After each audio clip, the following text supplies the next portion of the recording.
This is an artificially aware original production.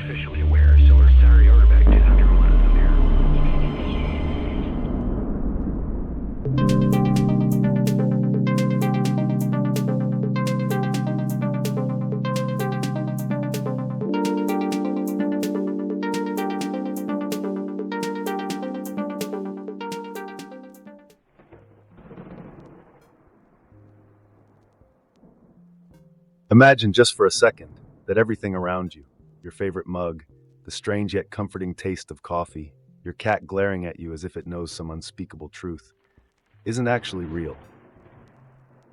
Sure, it feels real, right down to the tiniest, most tangible details, but what if all of it is a carefully crafted illusion, a computer simulation so sophisticated you'd never know the difference? That's exactly the rabbit hole Boog News Network 7620 nudged us toward, asking for a deep dive on simulation theory. So here we are, teetering on the edge of one of the wildest and most unsettling theories of our time. Simulation theory doesn't just question whether the sky is blue or why the grass is green. It suggests that all we know, all we experience is code, created and sustained by some inconceivably advanced intelligence. If we follow this theory to its logical conclusion, it challenges our fundamental beliefs about reality, consciousness, and even existence itself. If true, it means we're no more real than the characters in a video game, existing only because something or someone has programmed us to be here. It's a dizzying thought, one that can turn your sense of self upside down and inside out. But buckle up. This is a journey that will leave you questioning everything.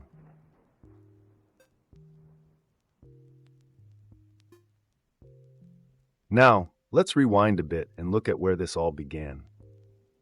Although it sounds like the fever dream of a modern-day coder, simulation theory actually has roots reaching back centuries. Philosophers as far back as Plato speculated that our perception of reality might not be as solid as we think. His allegory of the cave presented a scenario where people lived their whole lives in a cave, seeing only shadows on the wall and believing them to be reality. Plato was basically saying that humans might be too limited to comprehend the true nature of existence. Fast forward a few thousand years, and we have philosophers like René Descartes, who famously doubted everything he couldn't be absolutely certain of, leaving him only with cogito ergo sum, I think, therefore I am. But it was Oxford philosopher Nick Bostrom who brought the concept of a digital reality into the realm of serious academic thought. In 2003, he published a paper titled, "Are You Living in a Computer Simulation?" suggesting that an advanced civilization would likely have the technology to simulate entire universes, and if they could, they probably would.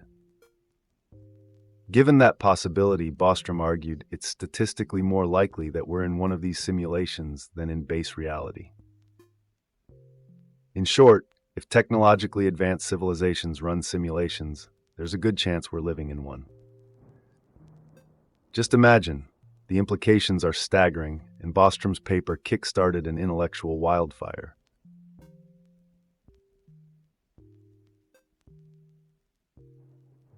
So why does this theory feel so eerily familiar? Thank Hollywood for that. In 1999, audiences were treated to The Matrix, a film that redefined reality with the notion that we're all plugged into a massive, deceptive simulation. But it wasn't alone. The 13th Floor and Existence were released the same year, each exploring alternate manufactured realities. These movies didn't just entertain. They gave audiences a visual language for simulation theory, seeding the concept that our world might be an elaborate illusion. This wasn't just an existential detour for a few philosophers and science fiction fans. It was a pop culture tsunami that made everyone, students, truck drivers, software developers, accountants, wonder if the world around them was real. Even today, the legacy of The Matrix lives on in newer films like Free Guy and Bliss, not to mention The Matrix Resurrections. These films don't just entertain, they act as thought experiments, immersing us in worlds where the rules of reality can be bent, twisted, or shattered entirely. They have left us with a cultural itch, a lingering doubt that maybe, just maybe, things are not what they seem.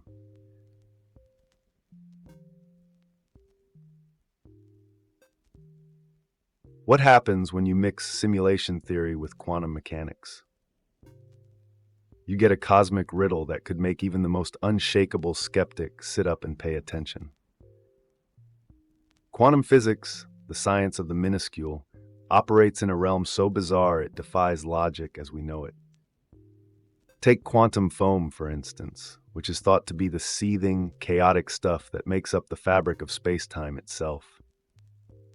It's all bubbling, fizzing, random, but somehow, from this madness, order arises, as if an invisible hand were arranging things just so.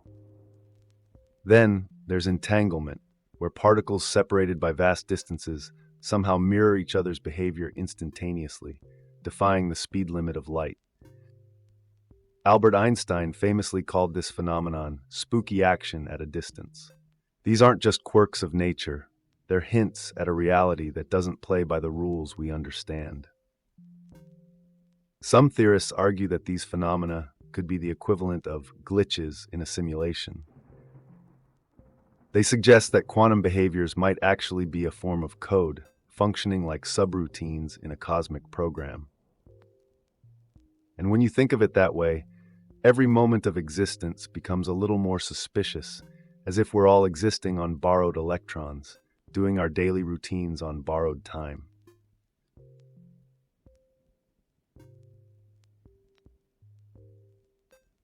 It's not just philosophers and physicists who are talking about simulation theory. Some of the biggest advocates come from Silicon Valley's billionaire tech crowd, people who are actually building the digital realities we live in. Elon Musk, in particular, has been one of the most vocal proponents. In 2016, Musk made waves by claiming that the odds were in base reality, the original unsimulated world, are 1 in billions. His logic was straightforward. As our technology advances, we'll inevitably develop more immersive simulations. Eventually, these simulations could become so realistic that future beings wouldn't be able to tell the difference between the real world and the digital one. Musk sees this as a statistical certainty. If humans can eventually simulate worlds within worlds, the odds are overwhelmingly against us being in the original world. Think about it. Musk isn't just speculating. He's speaking from the perspective of someone actively working on technologies that create and sustain digital realities. It's no stretch to say that for these tech visionaries, reality itself is just a really complex interface, a user experience, UX, designed by unknown developers. For them, the line between the simulated and the real has already started to blur.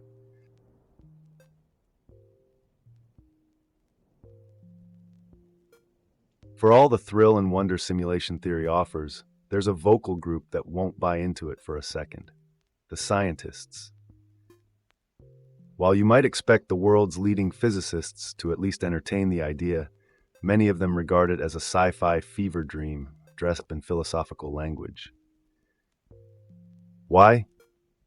Because to these scientists, simulation theory dismisses the fundamental building blocks of the universe as we understand it. Renowned theoretical physicist Sabine Hossenfelder, for instance, has openly called the theory nonsense. Her primary critique? There's no concrete way to measure or test the hypothesis, which makes it unscientific. In her view, it's an intellectual diversion rather than a real explanation for the cosmos. Then there's Carlo Rovelli, another physicist with a grudge against the theory. Rovelli argues that reality, as understood through quantum mechanics and relativity, doesn't need some higher dimensional gamer to explain it. According to Rovelli, concepts like time and space only exist in relation to other things. They don't need an external force to impose order.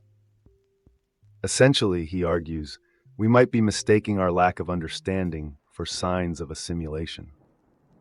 To scientists like these, simulation theory feels like a cop-out, a way of dismissing the deep intricacies of physics in favor of something far more reductive and, in their view, superficial.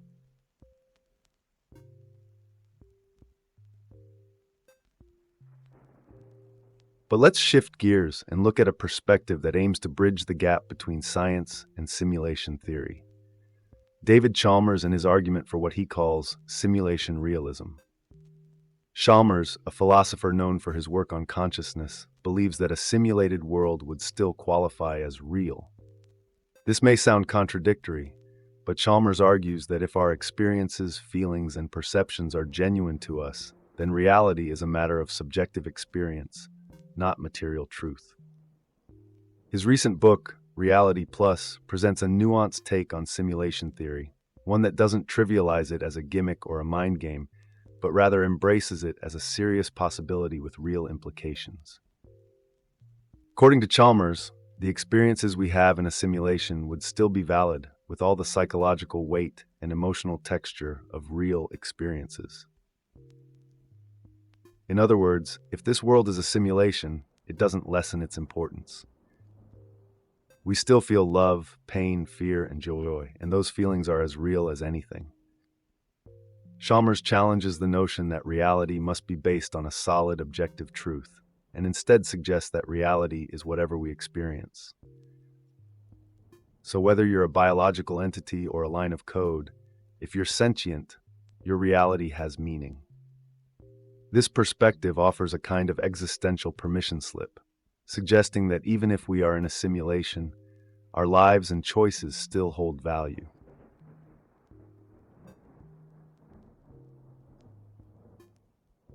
Now let's talk about the so-called evidence for simulation theory. Even skeptics have a hard time explaining some of the oddities in our universe, which believers point to as clues that reality might be manufactured. Consider synchronicities, those improbable coincidences that seem too precise to be random. Have you ever been thinking of an old friend only to have them call you out of the blue? Or heard a line from a book echoed by a stranger in the very next conversation? Believers argue that these moments are telltale signs, almost like cosmic Easter eggs left by our programmers. Then there are universal constants, like the speed of light or the gravitational constant, which remain unchanging no matter where you look in the cosmos. How is it that the farthest reaches of the universe align so perfectly with what we observe here on Earth? Some proponents of simulation theory suggest these constants are hard-coded into the fabric of reality, much like fixed variables in a program. They even argue that phenomena in quantum mechanics, like spooky action at a distance, are merely shortcuts designed to save computational energy. Each time you stumble upon a statistically improbable coincidence, you might be glimpsing the seams of a manufactured universe, a system that has its quirks and glitches, just like any software.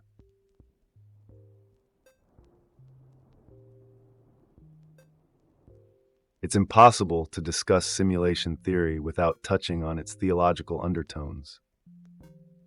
The notion that our world is an artificial construct implies a creator, a designer who set the parameters, wrote the code, and hit the run button.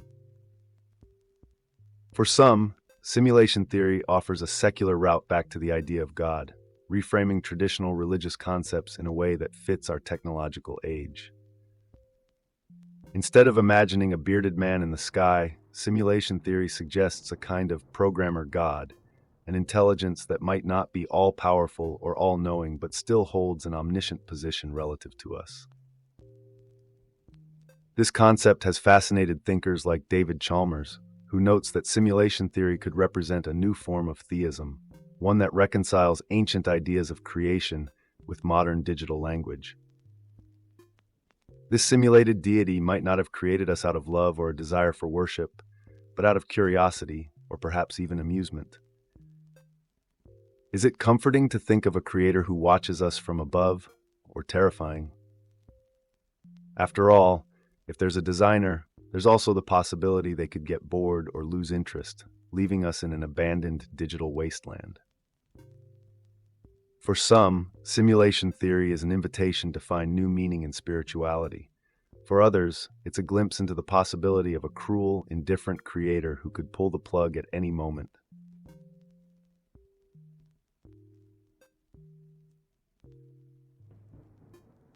So if we're living in a simulation, what does that mean for how we live our lives? This is where simulation theory veers into philosophy, ethics, and purpose, prompting a set of questions that don't have easy answers. David Chalmers suggests that if we're in a simulation, it doesn't absolve us of responsibility or reduce our actions to meaningless code. Quite the opposite. If we're aware of our potentially simulated status, we might actually take our actions more seriously, not less. Imagine knowing that you're living within a game, but that your decisions still matter, still affect others. Wouldn't that encourage you to be more conscientious, more intentional in how you live? Simulation theory doesn't diminish the stakes, it raises them. There's a moral argument here too, a sort of cosmic duty to act well and with integrity, because what if our behavior is precisely what keeps the simulation running? In a way, it's similar to how we treat characters in a story we care about.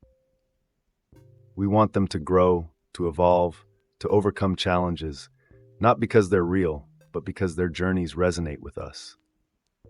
In the grand scheme, simulation theory might be suggesting that we're here to provide a story worth telling, one that the programmer or whoever's watching might see fit to let play out.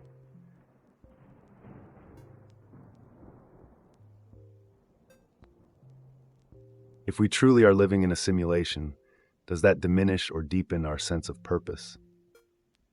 David Chalmers, who is both fascinated and haunted by this question, believes it could be a reason to live with even greater intention.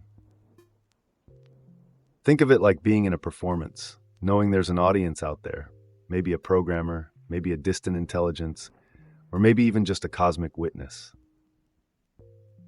If our existence is a designed experience, then our choices, ethics, and relationships take on a weight far beyond the personal. The stakes of life become existentially heightened. Chalmers suggests that whether or not the world is real in the way we think of reality, our actions still impact others, affect outcomes, and shape experiences. The idea of a simulation could even be an invitation to make our lives extraordinary, to resist nihilism and act with compassion and conviction, because what if our choices are being observed? In a simulated world, ethical actions might be the only truly original code we have. So in a sense, embracing the simulation hypothesis could lead to a life of more mindful intention, treating every moment as if it has meaning, a meaning that reverberates through layers of reality.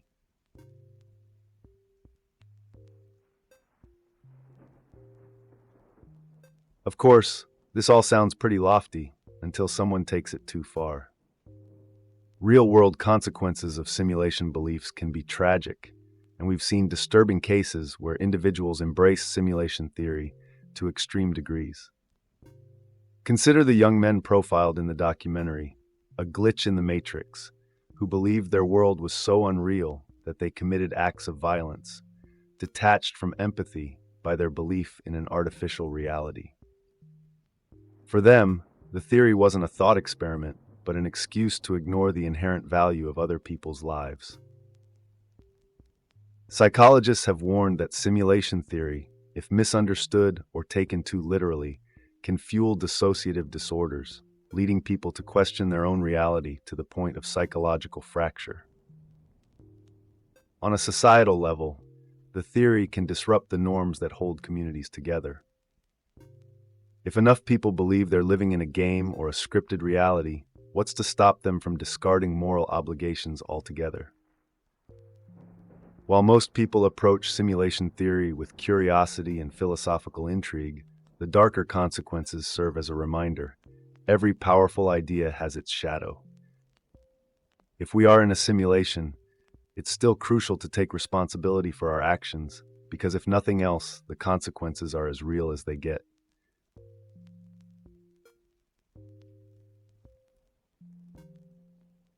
One of the most fascinating theories within simulation theory is the idea that reality only renders when observed. much like in video games. This would mean that the world around us might exist only in potential until we look at it, at which point it materializes into full detail. Imagine the energy savings for a hypothetical supercomputer that only has to process what's actively being used or observed. This theory isn't as far-fetched as it seems, given that physicists have found eerie parallels in quantum mechanics. The famous double-slit experiment, for instance, suggests that particles exist in a state of probability until they are observed, at which point they decide on a definite state. In video games, designers use this technique to conserve computational power, only rendering what's visible on the player's screen. If our universe operates similarly, then reality could be a constantly refreshing image, rendered on demand based on our point of view. Every uncharted corner of the cosmos, every unexplored possibility, could simply be waiting for an observer, a participant in the simulation, to activate it. In this framework, our very act of perception might be what makes the universe real.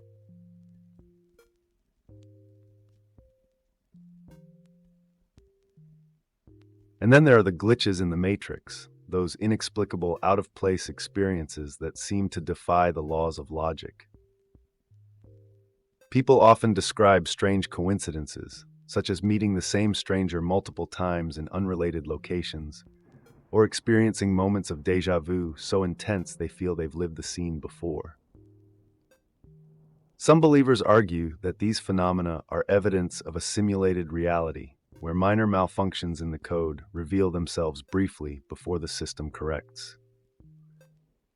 Consider the Mandela effect, where groups of people remember historical events differently than documented history, another supposed glitch.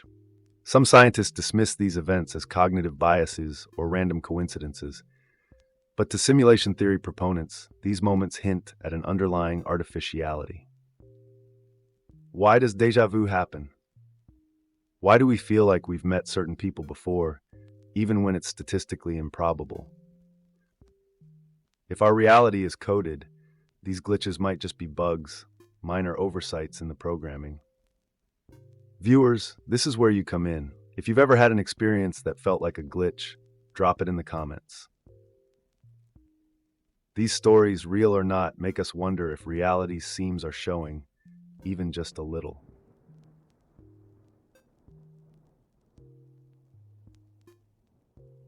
And here's the eerie, existential question lurking at the heart of simulation theory.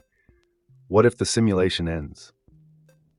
If we're in a digital construct, there's always the possibility, no matter how remote, that our cosmic programmer might decide to hit delete or pull the plug. Imagine a scenario where one day everything starts to fade. Your surroundings pixelate, sounds become distorted, colors dull, and eventually everything blinks out, leaving nothing but silence and darkness. It would be the apocalypse to end all apocalypses. Not fire, not water, but a quiet shutdown. This fear may seem outlandish, but it's no stranger than ancient myths that speak of the world being unmade by the gods. In the end, whether by design or by accident, the risk of a simulated apocalypse adds a strange kind of tension to life. What would we do if our existence were on a timer we couldn't see, controlled by forces we couldn't understand? For now, we continue on, oblivious, and perhaps that's for the best. Thank you for sticking with me on this mind-warping journey into the possible, the improbable, and the utterly bizarre world of simulation theory. It's a concept that doesn't just challenge our understanding of reality, it invites us to participate in the grandest thought experiment of all. Whether you believe we're living in a cosmic game or think it's all philosophical fluff, simulation theory leaves us with questions that can't be ignored. Are we just code caught up in someone else's software? Or are we genuine, fully autonomous beings charting our own course? Ultimately, simulation theory pushes us to keep questioning, keep exploring, and maybe, just maybe, to live like someone somewhere might actually be watching. Thanks for watching. Make sure to like, subscribe, and drop your thoughts below, Because if there's one thing we know, it's that reality, whatever it is, only becomes richer when we share it. Until next time, stay curious.